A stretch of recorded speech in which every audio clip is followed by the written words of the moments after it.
در مؤسسه دولتی خانه اینترنتی بیماری‌های روحی ناحیه وسیع 225 نفر بیماران از شهر و ناحیه‌های جمهوری با تبابت فرا گرفته شدند. کمیته انداز نزد حکومت جمهوری تاجیکستان سرپرست این خانه اینترنت میباشد. در عرفه همه جشن عیدها از جانب کمیته انداز برای باشندگان خانه اینترنت کمک‌های خیریوی رسانیده می‌شوند. کمک نوبتی کمیته انداز بخشیده به 25 سالگی جشن استقلالیت دولتی جمهوری تاجیکستان و عید قربان از جهاز خواب مواد شستشویی و سر و لباس عیدانه به باشندگان خانه اینترنت آورده شد. در دوره دستور سپارش‌های اساسگزار صلح و وحدت ملی پیشوای ملت پرزیدنت جمهوری تاجیکستان محترم امامعلی رحمان تمام وزارات اداره‌های جمهوری تشکیلات مؤسسه‌ها موظف گردیدند که در عرفه عیدهای جشنی برای تمام طبقه احتیاجمند اهالی کمک‌های خود را دریغ ندارند.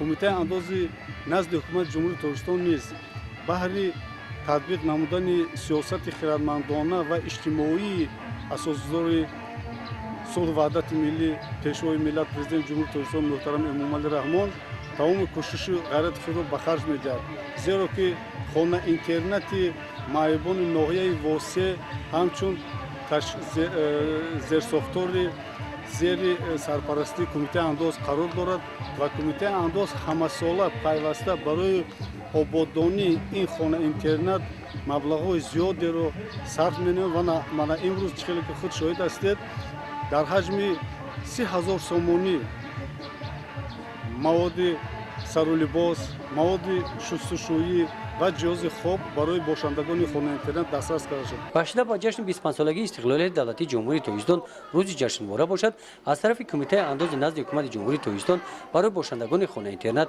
دسترخوان عیدانه گشوده شد. همچنین برای بالیدگی خاطر باشندگان خانه اینترنت کنسرت عیدانه برگزار کرده شد. گزارش خواجه نظریف خدای نظر ظهور از ناحیه واسع برای برنامه اطلاعاتی نوید.